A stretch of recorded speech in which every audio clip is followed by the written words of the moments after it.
를 우리가 들여다보고 있는데, 발람 선지자는 선지자임에도 불구하고 나기도 보는 하나님의 사자를 보지 못하는 그런 모습이었습니다. 근데 그가 하나님을 바라보게 되어지자 그에게 성령이 임하게 되어지고, 성령이 임하니 비로소 하나님을 보게 되었습니다. 하나님을 보게 되어지고 이스라엘 백성들이 있는 광야를 바라보니까 그저 눈으로 볼 때는 사막인데 그 사막이 아름다운 땅으로 보이더라는 것입니다.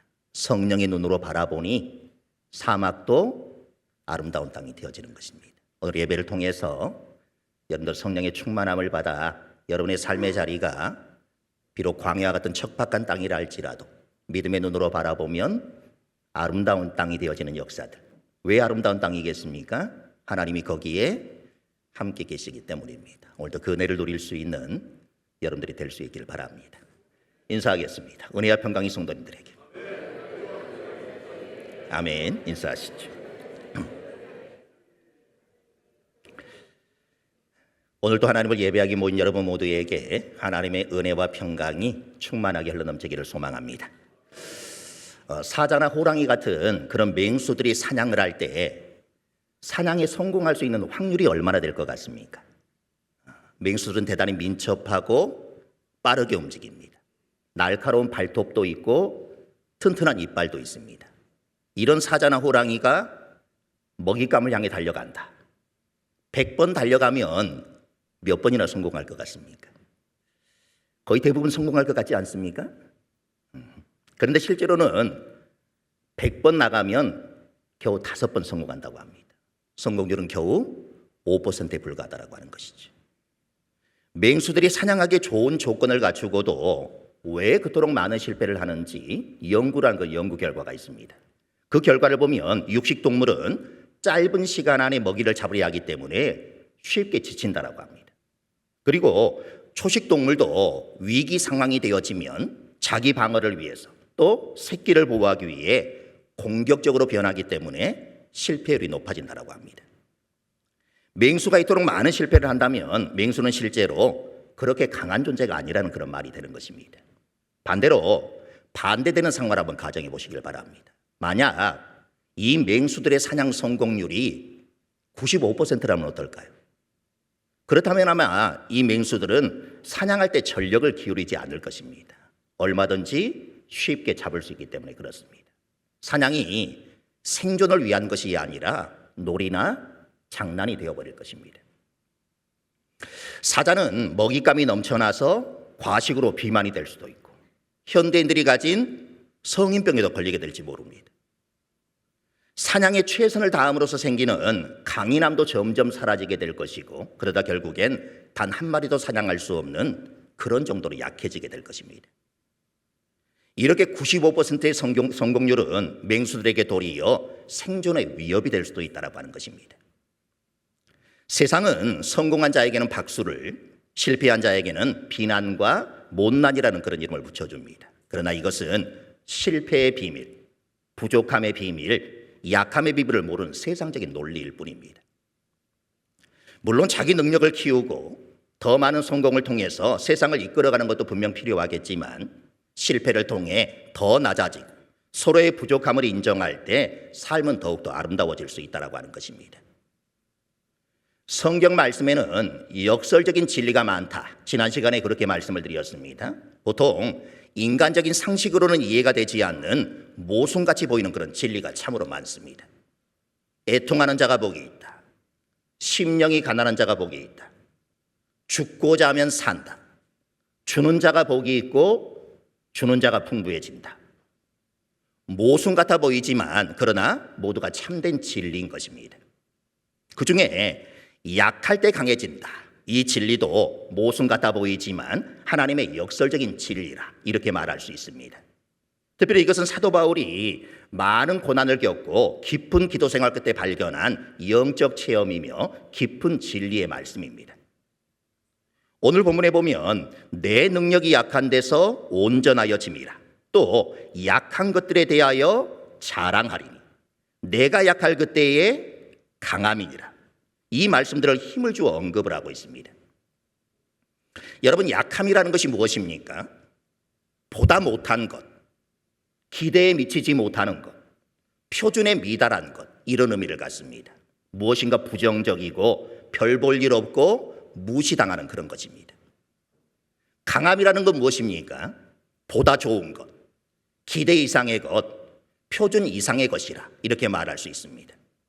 약함의 정반대적인 그런 의미입니다. 무엇인가 긍정적이고 바람직하고 존경받는 그런 것입니다. 그러므로 사람은 본질적으로 약함보다 강함을 좋아하게 되어 있습니다. 사람은 누구나 할 것 없이 다른 사람이 모르는 한두 가지의 고통을 안고 삽니다. 우리가 존경하는 사도 바울은 하나님의 엄청난 은혜를 체험한 사람입니다. 그러나 다른 사람들은 모르는 큰 고통을 주는 육체의 가시를 안고 살았다는 것입니다. 7절을 읽어보겠습니다. 여러 계시를 받은 것이 지극히 크므로 너무 자만하지 않게 하시려고 내 육체의 가시 곧 사탄의 사자를 주셨으니 이는 나를 쳐서 너무 자만하지 않게 하려 하심이라. 가시라고 하는 단어는 말뚝이나 뾰족한 창을 가리키는 그런 말입니다. 하나님의 계시를 받은 바울이 혹시라도 교만하여 넘어질까 하나님은 그에게 육체의 가시, 사탄의 사자를 주셨다. 이렇게 말씀을 합니다. 바울에게 주셨던 육체의 가시, 사탄의 사자는 무엇을 의미하는 것일까요? 어떤 사람은 이유 없는 두통이었다. 이렇게 말하기도 합니다. 또 어떤 사람은 바울이 평생 독신으로 지냈음을 볼 때 문득문득 끌어오는 정욕이 복음을 증거를 방해하는 육체의 가시였을 것이다. 이렇게 말하는 사람도 있습니다. 다른 학자는 바울이 늘 고생하던 안질이었다. 이렇게 말하기도 하고 못생긴 외모에서 오는 콤플렉스였다. 이렇게 말하기도 합니다. 그리고 우리가 잘 아는 대로 간질병이었다. 이렇게 말하는 학자들도 있습니다. 여러 학자들의 의견이 있지만 결정적으로 이것이라 이렇게 결론 짓기가 어렵습니다. 종교개혁자 칼빈은 바울이 자신이 받았던 영적 유혹, 즉 의심, 가책, 갈등 같은 것을 말하는 것이다. 이렇게 말했고 마틴 루터는 바울이 받았던 핍박이었다. 이렇게 말하기도 합니다. 그러나 오늘 본문은 바울의 가시가 무엇이냐, 그로써 그가 얼마나 고통을 받았느냐 이것을 설명하고자 함이 아니라 바울이 이를 통하여 우리에게 말씀하는 바가 있다라고 하는 것입니다. 그 가시가 무엇이든지 상관없이 한 가지 분명한 것은 그것이 바울을 오랫동안 끊임없이 괴롭혔다라고 하는 사실입니다. 가시라는 것은 눈에 보이지 않을 정도로 아주 작지만 그것이 사람의 몸에 계속적인 고통과 불편을 줍니다. 남들이 보기에는 멀쩡한 것 같아도 속으로 아파서 괴로워하는 것이 이 바로 가시가 주는 고통입니다. 우리 가운데도 가시를 가지고 사는 분들이 있습니다. 외적으로 볼 때 모든 것을 다 가진 것 같은 분이 허약한 육체로 인해 괴로워하는 그런 경우도 있고, 부모는 건강한데 자녀의 병으로 인해 힘들어하는 그런 경우도 있으며, 겉으로는 행복해 보이는 부부이지만 사실 갈등 때문에 남모르는 한숨을 쉬는 그런 경우도 있습니다. 이런 가시가 주는 고통 자체가 그 축복은 아닙니다. 육체의 괴로움을 그 자체를 즐기라 이렇게 성경 구절을 말하는 것은 한 군데도 없습니다. 오히려 육체의 가시는 하나님의 자녀를 괴롭히는 사탄의 도구가 될 수 있다고 말합니다. 그렇다고 모든 병이 다 사탄의 역사냐? 그것은 아닙니다. 그것을 가지고 사탄이 우리를 흔들어 넘어뜨릴 수 있는 것 역시 사실입니다. 그런 도구를 가지고 우리 육체를 약하게 해서 영적으로 쓰러지게 만드는 것입니다. 물론 사탄의 역사가 아무리 강해도 하나님의 능력을 벗어나지는 못합니다. 하지만 사탄은 자기가 할 수 있는 한 최대한의 수단과 방법을 동원하여 우리를 시험하는 것입니다. 그런 의미에서 바울은 육체의 가시를 가리켜 사탄의 사자라 이렇게 부르는 것입니다. 이 사탄의 사자를 주신 것은 자신을 쳐서 너무 자만하지 않게 하려 하심이라 이렇게 말하고 있습니다. 여기서 자만하다라는 말의 원뜻은 위로 들어 올림을 받다, 자기를 높이다 이런 의미입니다. 고린도서 12장 1절 2절에 보면 사도 바울은 신기한 하나님의 은혜를 많이 체험했습니다. 세 번째 하늘까지 올라가는 신비로운 그런 체험을 했습니다.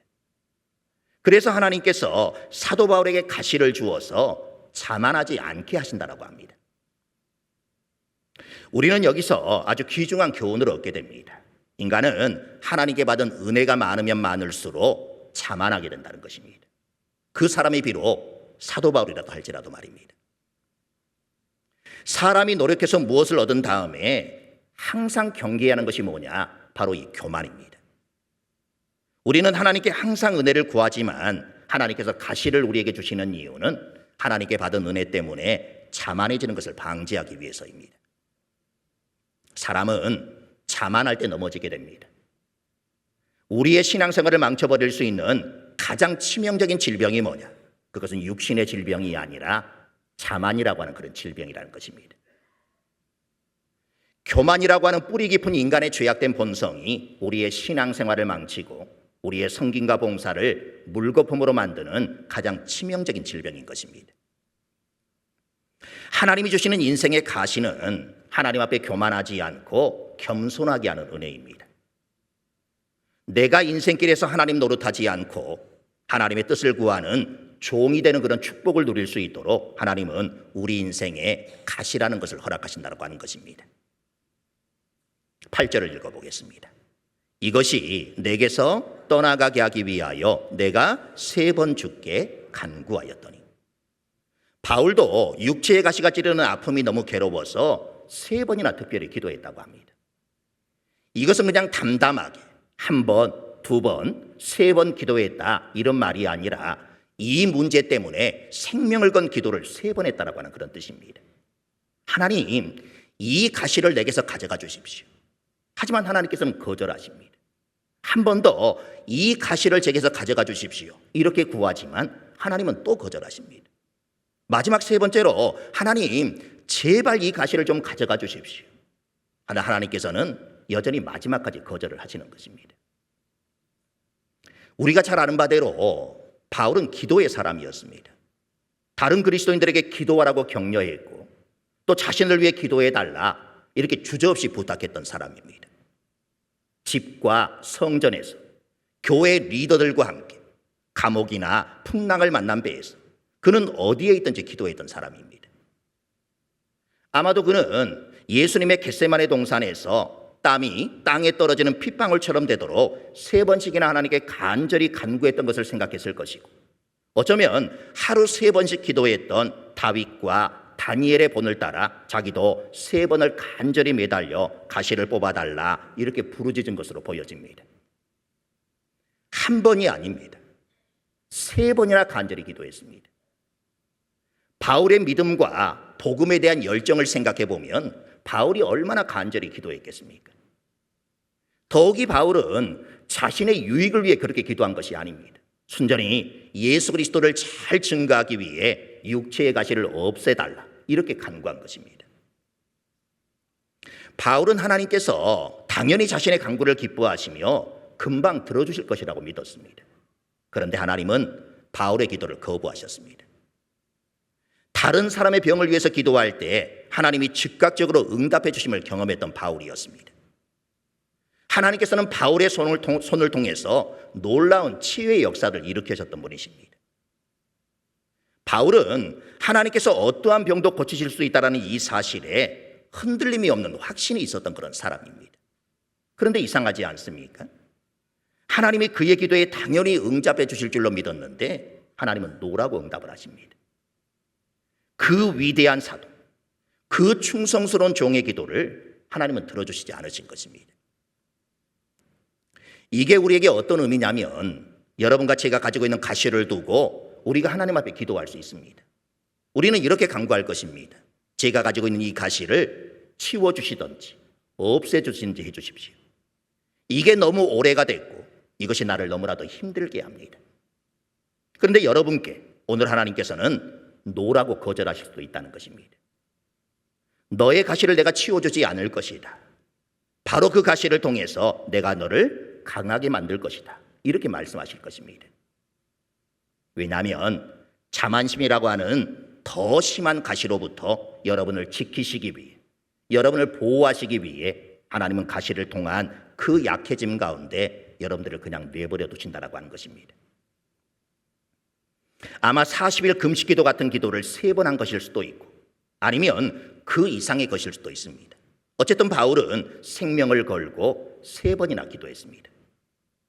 안질인지 간질인지 정욕인지 핍박인지 모르지만 자신의 육체를 괴롭히는 가시, 곧 사탄의 사자 때문에 그것이 자기 몸에서 떠나게 해달라고 하나님께 3번이나 간구했던 것입니다. 왜 사도 바울이 3번만 기도했을까요?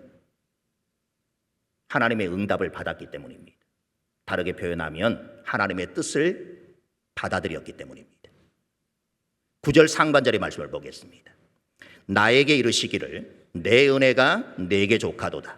이는 내 능력이 약한 데서 온전하여짐이라 하신지라. 족하도다라고 한 단어는 한 번만 채워주고 마는 것이 아니라 필요한 것을 만족할 만큼 충분히 지속적으로 채워주신다, 이런 의미입니다. 바울이 이 기도에 대한 응답을 아멘, 할렐루야 이러고 금방 받아들였을까요? 아닐 것입니다. 아무리 바울이라고 해도 그가 인간이기에 하나님의 거절이 당연히 서운했을 것입니다. 다른 목적도 아니고 복음을 전하는 데 있어 방해되는 요인을 없애달라, 이렇게 기도한 것 아닙니까? 그런데 어찌하여 이런 지하에 거절하시며 내 은혜가 내게 족하다 이렇게 말씀하실까?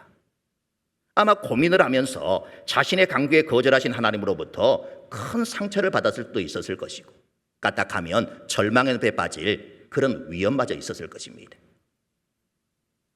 온전해진다라는 말은 하나님의 능력이 온전히 드러나게 된다, 하나님의 능력이 우리에게 온전히 나타나게 된다, 이런 의미로 받아들여야 합니다. 그런데 하나님의 능력은 약한 데서 온전히 드러난다라고 합니다. 여기서 이야기하는 약함은 당연히 하나님의 약함이 아니라 인간의 약함입니다. 종합해보면 이런 말입니다. 하나님의 능력은 우리 인간의 연약함, 보다 정확히 묘사하면 우리 인간이 자신의 연약함을 그대로 인정하는 겸손한 마음으로부터 하나님의 능력은 우리 인간에게 온전히 드러나게 된다는 것입니다. 탁월한 주석가인 로버트 로라고 하는 사람이 있습니다. 이 사람이 이렇게 기도의 목적에 대해서 이야기를 합니다.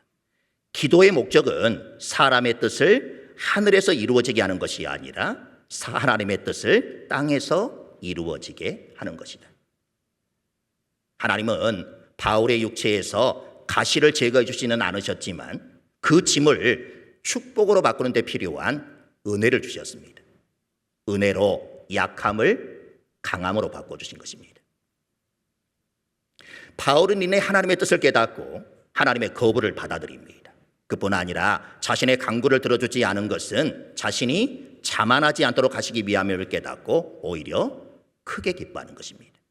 9절 하반절에서 10절의 말씀을 읽어보겠습니다. 그러므로 도리어 크게 기뻐함으로 나의 여러 약한 것들에 대하여 자랑하리니 이는 그리스도의 능력이 내게 머물게 하려 함이라. 그러므로 내가 그리스도를 위하여 약한 것들과 능욕과 궁핍과 박해와 곤고를 기뻐하노니 이는 내가 약한 그때에 강함이라. 자신의 약한 것들과 능력과 궁핍과 박해와 곤고를 기뻐한다라고 고백합니다. 여러분 이해가 되십니까? 상식적이지 않은 것이기 때문에 솔직히 이해하기 힘들 것입니다. 생각해 보십시오. 예수 그리스도를 증거하는 데 결정적인 방해 요소인 육체의 가시를 없애달라 이렇게 기도를 했음에도 하나님은 거절하십니다. 어떻게 육체의 가시를 자랑할 수 있겠으며 어떻게 핍박을 기뻐할 수 있겠습니까?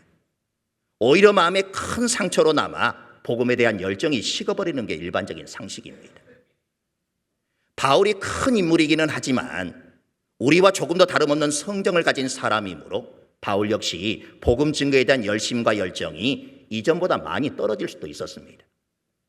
그럼에도 불구하고 그것을 기쁨과 자랑으로 받아들인 것은 본문 10절 하반절의 말씀처럼 자신이 약한 그때가 강하다, 이 사실을 그가 깨달았기 때문인 것입니다. 약한 그때가 강하다, 이해가 되십니까? 어떻게 해서 약한 그때가 강한 것입니까? 강한 그때가 강한 것 아닙니까? 왜 그럴까요? 본문 9절 하반절에 답이 있습니다. 약한 그때가 강한 것은 약한 그때에 그리스도 예수의 능력이 바울 가운데 머물기 때문이라고 말하는 것입니다. 그처럼 사탄의 역사이건 바울의 육체에 붙은 가시이건 그것이 바울로 하여금 심히 약하도록 만들었습니다.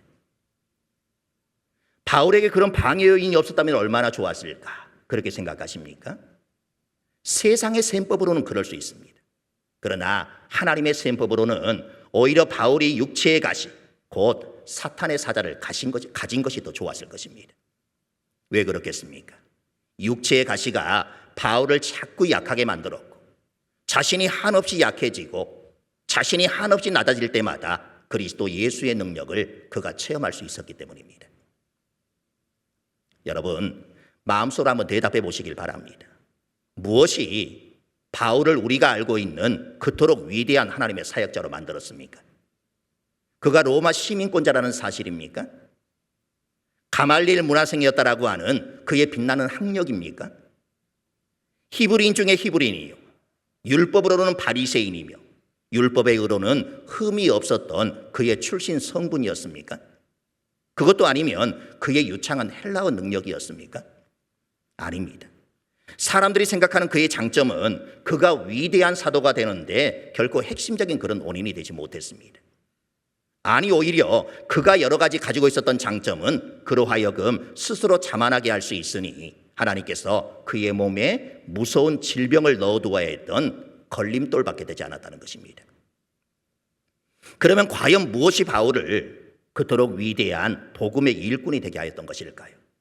그의 육체적 가시, 그가 떨쳐버리고 싶어 하나님께 3번이나 간절히 기도했던 사탄의 사자, 그가 떨쳐버리고 싶어 하나님께 3번이나 간절히 기도했던 그 몹쓸 질병이요, 본문 10절에서 바울이 자랑하는 약함, 능욕, 궁핍, 박해와 공고입니다. 그러면 하나님의 강하심이 우리의 약함 가운데 나타나시니까 그러면 우리가 일부러 약함과 능욕과 궁핍과 핍박과 곤란을 자청해야 할까? 이런 생각들을 가질 수 있습니다. 물론 그것은 아닙니다. 중요한 것은 우리가 어떤 조건과 형편과 위치에 놓여 있더라도 우리의 연약함과 부족함을 인정하고 그러므로 하나님의 온전하심과 강하심을 간구하는 그런 삶을 살아가는 것입니다. 저와 여러분에게도 마찬가지지 않겠습니까? 저와 여러분이 바울처럼 육체의 가시, 곧 사탄의 사자를 가지고 있다면 그때가 가장 약한 때요, 그것을 통해 우리를 한없이 낮추시는 것입니다. 그러므로 약한 그때에 가장 강할 수 있는 것입니다.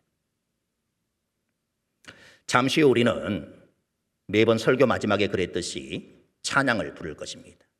아마 오늘은 목사가 맨 마지막에 어떤 찬양을 할 것인가 다들 짐작이 가실 것 같습니다. 약할 때 강함 대신에입니다.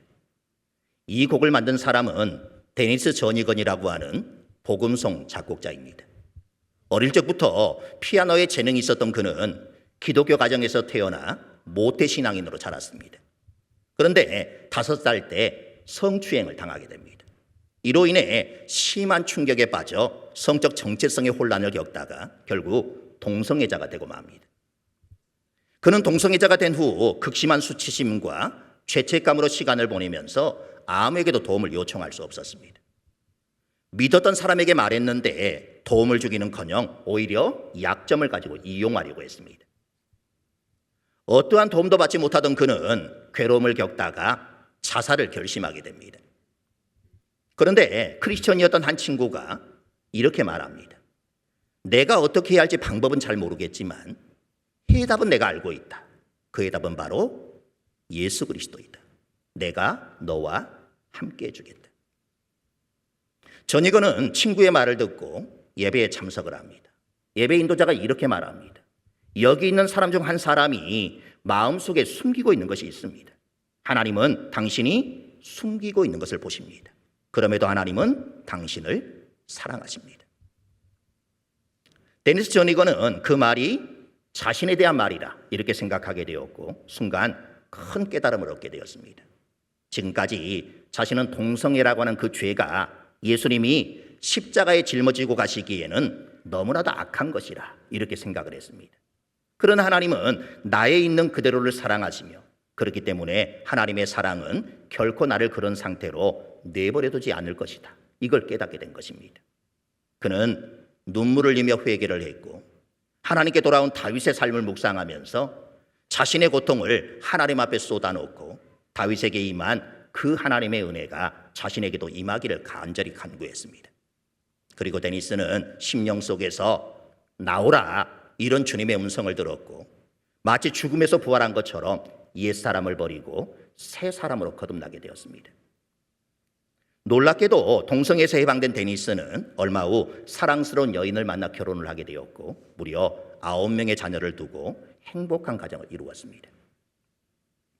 그런 이러한 하나님의 은혜를 바탕으로 찬양을 만들었는데 그 곡이 바로 약할 때 강함 되시네라는 찬양입니다. 약할 때 강함 되시네. 나의 보배가 되신 주 나의 모든 것. 주 안에 있는 보물을 나는 포기할 수 없네. 주 나의 모든 것. 예수 어린 양 존귀한 이름. 예수 어린 양 존귀한 이름. 십자가 죄 사하셨네. 주님의 이름 찬양해. 주 나의 모든 것. 쓰러진 나를 세우고 나의 빈잔을 채우네. 주 나의 모든 것. 예수 어린 양 존귀한 이름. 예수 어린 양 존귀한 이름. 이 찬양을 보면서 그런 생각이 들었습니다. 약함은 반드시 강함이 되어야 하는 것일까? 약함이 약함으로 있으면 문제가 되는 것인가? 혹시 크리스천들이 이 찬양을 좋아하는 이유가 강해지고 싶은 그런 욕구 때문은 아닐까? 자신의 약함을 그대로 받아들일 수가 없어서 약함을 강함으로 만드는 수단으로 사용하고 싶은 것은 아닌가? 하나님과 신앙을 이용해서라도 강해지고 싶은 그런 마음 때문은 아닐까? 그냥 자신의 약함을 그대로 받아들이면 안 되는 것일까? 여러분은 어떻습니까? 여러분의 약함은 무엇입니까? 여러분들의 약함을 강함으로 바꾸고 싶으십니까? 만일 하나님께서 약함을 가지고 살라 이렇게 말씀하신다면 어떻게 반응하시겠습니까? 하나님께서 여러분의 약함을 하나님의 강함을 드러내는 통로로 삼으시겠다 이렇게 말씀하시면 여러분은 어떻게 하시겠습니까? 나의 약함이 문제가 아닙니다.